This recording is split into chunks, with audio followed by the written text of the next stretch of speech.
ஒரு செய்தியா அப்படின்ட்டு நீங்க கேட்கலாம். ஆனாலும் செய்தி தான். அண்ணாமலை தனி கட்சி ஆரம்பிக்க போகிறாரா? அண்ணாமலை தனி கட்சி ஆரம்பிச்சா உங்களுக்கு என்ன அப்படின்னு ஒரு கேள்வி வரும். அண்ணாமலை ஒரு 2 வருஷத்துக்கு முன்னாடி 5 வருஷத்துக்கு முன்னாடி யாருக்குமே தெரியாது. கர்நாடக லயன் எல்லாம் அறிவிக்கப்பட்டார். இன்றைக்கு ஒரு ஐபிஎஸ் அதிகாரியாக பல கோடி ரூபாய்களை அவர் மோசடி செய்தார் என்ற குற்றச்சாட்டுக்கு பதில் கிடைக்காத அளவில் அது விமர்சனத்திற்கு உள்ளாக்கப்பட்ட நிலையில் தொடர்கிறது அண்ணாமலையினுடைய அந்த மௌனமும் அவருடைய அந்த நிலைப்பாடும் தொடர்வாரா?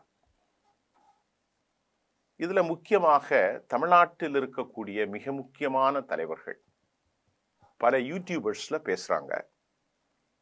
அண்ணாமலை உண்மையிலேயே கட்சியை விட்டு வெளியேற போறா என்றார். ஒரு 3 பேர் 3 கருத்தை வைக்கிறாங்க. அதுல என்னுடைய நண்பர் பிரகாஷ் சாமி அவர்கள், அவர் அமெரிக்காவில் பத்திரிகையாளர், ஒரு பிஜேபியினுடைய அந்த சிந்தனை கொண்டவர் தான். துக்ளக் ரமேஷ் அவர்கள், அதே போன்று வழக்கமாக நண்பர் ரவீந்திரன் துரைசாமி, இந்த 3 பேரை எடுத்துக்கொள்ளலாம். இன்னும் ஏராளமான பேர் கதை விட்டு கொண்டே இருக்கிறார்கள். அது நமக்கு தேவையில்லை. அண்ணாமலை உண்மையிலேயே கட்சியை விட்டு வெளியேறலாம் அல்லது தனி கட்சி ஆரம்பிக்கலாம், சாத்தியக்கூறுகள் இருக்கிறதா என்பதை இந்த கடந்த ஒரு மாதம் வரைக்கும் அண்ணாமலையினுடைய நடவடிக்கைகளும் தற்போது அவருடைய த மூவ்மெண்ட் சொல்லக்கூடிய செய்தி என்ன?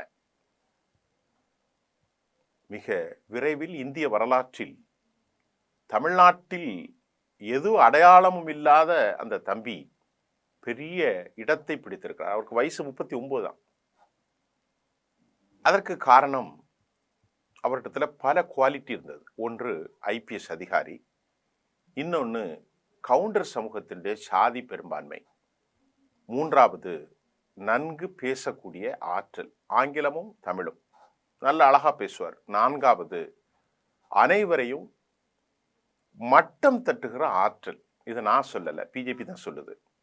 முக்கிய தலைவர்கள் நேனார் நாகேந்திரன், டாக்டர் தமிழிசை சவுந்தரராஜன், வானதி சீனிவாசன், அதே போன்று இன்னும் முக்கியமான தலைவர்கள் கேடி ராகவன் போன்றவர்களை எல்லாம் மௌனிக்க செய்த பெருமை அண்ணாமலைக்கு சாரும் அப்படின்ட்டு அவங்க சொல்றாங்க. எடப்பாடி பழனிசாமியை ஏகபோகத்திற்கு விமர்சித்தது, கூட்டணியை உடைத்தது, கூட்டணியுடைய தோல்வியை அவர் ஏற்க வைத்தது தனித்து போட்டியினால். அதே சமயம் 18% வாக்குகளை உயர்த்தியது. என் மண் என் மக்கள், இதன் மூலம் பாஜகவின் வாக்கு சதத்தை 11% உயர்த்தியது. இதெல்லாம் அவருக்கு இருக்கக்கூடிய சில பெருமைகள், சில குறைகள், சில நிறைகள். அண்ணாமலை பொறுத்தவரை ஒவ்வொரு படைப்புக்கென்றும் ஒரு தனி பிறப்பு உண்டு. அவர் எல்லோரையுமே ஒரு கிரிமினலாகத்தான் பார்த்து கொண்டிருக்கிறார். ஏனென்றால் அவருடைய துறை கிரிமினல்களை அடையாளம் காணக்கூடிய துறை. இவரை விட பன்மடங்கு விசேடமான ஆள் திரு அமித்ஷா அவர்கள். இந்திய வரலாற்றில் பலரை கையாளக்கூடிய திறமை வாய்ந்தவர், அரசியல் சாணக்கியர், சூழ்ச்சிதாரி, யாரை எங்கு வைக்க வேண்டும் என்பதையெல்லாம் அவரும் அறிந்திருக்கிறார். அதில் எந்த விதமான மாற்று கருத்தும் இல்லை. ஒரு சிறந்த தொழில்நுட்ப அரசியல்வாதி, கை தேர்ந்தவர். அவருக்கு இவர் டோக்கா கொடுக்கிறாரா, அவரை இவர் முந்துகிறாரா, அவரை இவர் ஓவர்டேக் செய்கிறார் எந்த விதத்தில்? இது ஒரு பக்கம் இருந்தாலும் அண்ணாமலையினுடைய சமீபகால சில நிகழ்வுகள் இந்த மாதிரி கருத்து சுதந்திரத்தை யூடியூபர்ஸுக்கு கொடுத்திருக்கிறது, நான் உள்பட. தோழர்களே, ஒரு 4 நிகழ்வுகளை உங்களுக்கு சொல்கிறேன். முதலாவது நிகழ்வு, டெல்லியில தேசிய தலைவர்கள், தமிழ்நாட்டுடைய முக்கிய கமரைய தலைவர்கள் அழைக்கப்பட்டார்கள். அமித்ஷா அவர்கள் கூப்பிட்டார்கள். இந்த கூட்டத்தில் தமிழ்நாடுடைய தலைவர் நயினார் நாகேந்திரன் அவர்கள், மூத்த தலைவர் பொன் ராதாகிருஷ்ணன், மத்திய இணையமைச்சர் எல் முருகன், வானதி சீனிவாசன் உட்பட, கேசவ விநாயகம் உட்பட இன்னும் முக்கியமான ஆளுமைகள் கலந்து கொண்டார்கள். அதில் அண்ணாமலை கலந்து கொள்ளவில்லை. ஏன் என்று கேட்டார். அண்ணா, இப்போ நான் கொஞ்சம் பொறுப்பில் இல்லாதனால அண்ணா ஃப்ரீயாக இருக்கேன், இதை நான் ஏற்கனவே பேசினதை மறுபடியும் சொல்கிறேன் அப்படின்னு சொல்லி தட்டி கழித்தார். இது முதலாவது அவர் ஏன் செல்லவில்லை என்ற கேள்விக்கு முதல் பாயிண்ட். இரண்டாவது பாயிண்ட், செப்டம்பர் 12ஆம் தேதி அழைப்பிருந்தும் அதே வெள்ளாளர் கவுண்டர்களில் ஒருவராக தேர்ந்தெடுக்கப்பட்ட சிபி ராதாகிருஷ்ணனுடைய அந்த துணை சனாதிபதி பதவியேற்பு விழாவிற்கு இவர் செல்லவில்லை. அதுவும் கேள்விக்குறியாக ஆகியது. ஏன் செல்லல? மூன்றாவது, சிந்தனாவாதிகளின் கூட்டம் நடந்தபோது BL சந்தோஷ் இவரை அழைத்து வலுக்கட்டாயமாக சென்னை ECRல் நடந்த ஆலோசனைகள் கூட்டம், முக்கியமான கூட்டம், கட்சியினுடைய நிலைப்பாடு, கட்சியினுடைய அடுத்த கட்ட கட்சி எப்படியெல்லாம் அணுக வேண்டும், கூட்டணி தர்மத்தை எப்படி பேண வேண்டும், வாக்காளர்களை எப்படி அணுக வேண்டும் என மிக முக்கிய சிந்தனைக்கு அனைத்து தலைவர்களும் ECRல வந்திருந்தாங்க. குஷ்பு வந்திருந்தாங்க, தமிழிசை எல்லா தலைவர்களும் நயினார் தலைமையில். அந்த கூட்டத்தில் இவர் கலந்து கொள்ள மறுத்தார். தமிழ்நாட்டிலிருந்து இவருக்கு ஒரு அசைன்மெண்ட் போச்சு, இவன் வெளியே போயிட போறாரு, உஷாரா போங்கோ அப்படின்னு சொன்னதாகவும் BL சந்தோஷ் அவரை 1 மணி நேரம் வீட்டில் பேசியிருக்காரு. வீட்டில் போய் பேசி, தம்பி வாங்க, என்ன பேசினார்லாம் தெரியாது அப்படின்னு சொல்லியிருப்பார். இவங்க அதை பேசினார் இதை பேசினார்னா எப்படி இவங்களுக்கு தெரிஞ்சுதுன்னு கேட்கணும். இந்த டிவியில் பேசுகிறாங்களே, அதை பேசுகிறாங்க இதை பேசுகிறாங்க, என்ன பேசுனாங்க எப்படி தெரியும்? பெகாசிஸ் வச்சிருக்கியா நீ? இந்த யூடியூபர்ஸ் கொஞ்சம் பணத்தை வாங்கிட்டு ஏடக்கூடமாக பேசுகிறாங்க. ரொம்ப வருத்தம். BL சந்தோஷ் போனது உண்மை, அண்ணாமலை சமாதானப்படுத்திருக்கலாம், ஒரு ஸ்பெகுலேஷன், அவ்வளோதான். அவங்க 2 பேரும் பேசினதை இங்கே ஒரு 1500, 2500, 5000 ரூபாயை வாங்கிட்டு இதுதான் பேசினான்னு சொல்றதுக்கு ஹேவ் நோ ரைட். அவர்களுக்கான உரிமை இல்லை. இருக்கிறது, எது வேணாலும் பேசலாம். அவர் சமாதானப்படுத்தி கூட்டு வந்தாருங்கிறதா மூன்றாவது. நாலாவது, மதுரையில் நடந்த பூத் கமிட்டி. பூத் கமிட்டியில ரொம்ப ரொம்ப முக்கியமான கூட்டம். இந்த 4 கூட்டத்திலும் பூத் கமிட்டி கூட்டம் ரொம்ப முக்கியம். பிஜேபியினுடைய சங்கநாதம், அடிநாதம், வெற்றியின் கோள், அதுலேயும் வந்து கலந்து கொள்ள தமிழ்நாட்டினுடைய தலைவர் மறுத்தார். அவருக்கு என்ன பயணம் கொடுத்துருக்குறாங்க? நயினார் நாகேந்திரனுடைய சுற்றுப்பயணம். இதுதான் அவருக்கு பொறுப்பா? மாநில தலைவராக இருந்தார், KT ராகவனை அரசியலை இல்லாமல் ஆக்கினார். மூத்த பிஜேபி தலைவர்கள் இல்லாமல் ஆக்கப்பட்டார்கள். மூத்த தலைவர்களை அவர் மதிப்பதில்லை, அவர் வைப்பது மட்டும்தான் சட்டம். வார் ரூமிலிருந்து அனைவரையும் வாரிக்கொண்டிருக்கிறார் என்ற குற்றச்சாட்டில் நான் சொல்கின்ற இந்த 4 விஷயங்களிலும் அண்ணாமலை ஏன் வரவில்லை? அமித்ஷா அழைத்த போதும் பாயிண்ட் நம்பர் 1 டெல்லிக்கு மறுத்தார். சிபி ராதாகிருஷ்ணனுடைய பதவியேற்பு விழாவுக்கு செப்டம்பர் 12ம் அவர் செல்லவில்லை. மூன்றாவதாக சிந்தனாவாதிகளின் கூட்டம் ECRல் நடைபெற்றது. அனைத்து தலைவர்கள் வந்தார்கள், BL சந்தோஷ் வரைக்கும் வந்தார், அதிலும் அவர் வரவில்லை. வலுக்கட்டாயமாக அழைத்து வரப்பட்டார். 3.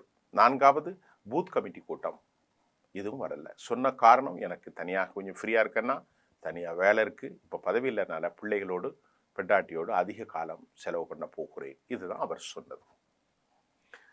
இந்த சந்தேகங்களை பார்க்கின்ற போது நாம் கடந்த காலத்தில் அண்ணாமலையினுடைய நிகழ்வுகளை பார்க்கும்போது ஒரு வைப்ரண்ட் ஆக்டிவிட்டிஸ் இருந்துச்சு, சுறுசுறுப்பு இருந்துச்சு.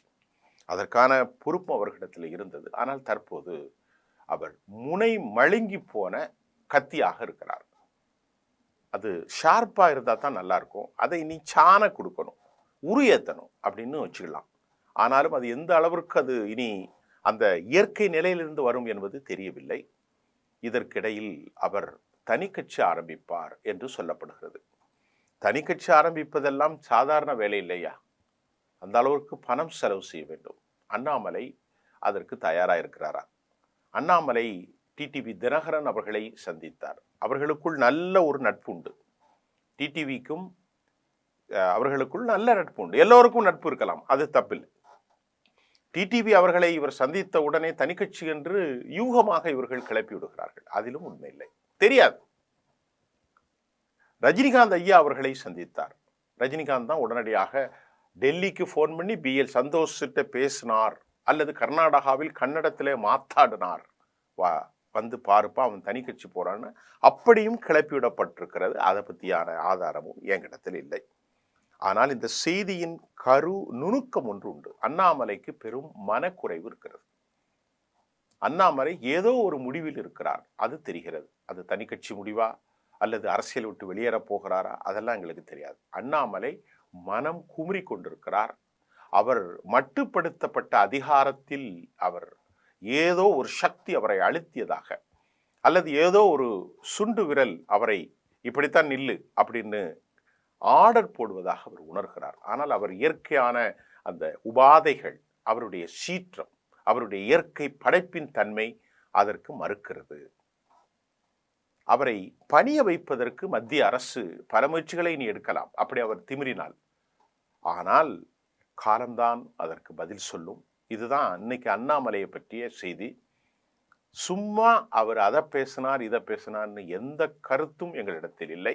ஆனால் இன்னென்ன கருத்துக்கள், இன்னென்ன சூழல்கள், இன்னென்ன வழிகாட்டுதல்கள் அண்ணாமலை மனக்குமுறலிலும் அவர் வேறொரு முடிவை எடுப்பதற்கு சாத்தியக்கூறு இருக்கிறதா என்றால் 99% இருக்கிறது. அந்த ஒரு விழுக்காடு நேரம் 99% மாறியும் விடும். இங்கேயும் 99% சாத்தியம், அந்த பக்கமும் சாத்தியம் இருக்கிறது. இதுதான் உண்மை. டிசம்பர்ல அவர் தனி கட்சி ஆரம்பிக்க போறாருன்னு கிளப்பி விடப்படுகிறது. அதுவும் தெரியவில்லை. அதெல்லாம் யார் சொன்னா எவர் சொன்னாருங்கிறதெல்லாம் நமக்கு தெரியவில்லை. 7 மாதத்தில் தமிழ்நாட்டு அரசியலில் பெரும் லாபி ஒன்று வரப்போகிறது. அது திமுகவை வீழ்த்துவதற்கு பாஜக அதிமுக கூட்டணி அது ஒரு உருப்படாத நிலையைத்தான் நோக்கி பயணிக்கும். கட்சியிலே முக்கியமான கட்சியில் யாருமே இல்லை. செங்கோட்டையன் எல்லாவற்றை விட திருமதி வி.கே. சசிகலா அவர்கள் இல்லை. டிடிவி தினகரன் அவர் தனி கட்சி. ஓபிஎஸ் ஐயா அவர்கள் இல்லை. செங்கோட்டையனும் இல்லை. எல்லா மண்டலங்களிலும் அந்த கட்சி உடைகிறது. கட்சியிலே ஏராளமான பேர் ஏற்கனவே அது தென் தமிழ்நாட்டுக்கு குறிப்பிட்ட சாதிக்கென்று சொல்லப்பட்டு கிளப்பிடப்பட்டதை இன்னைக்கு கவுண்டர் பெல்ட்டே உடைஞ்சு போயிருக்கு. ஆக அந்த கட்சியும் பெறவில்லை. ஆகவே இன்னும் 7 மாதத்தில் ஏராளமான தலைப்பு செய்திகள் வர காத்திருக்கிறது என்பதுதான் இன்றைய செய்தி. நாம் பொறுத்திருந்து பார்ப்போம். நன்றி.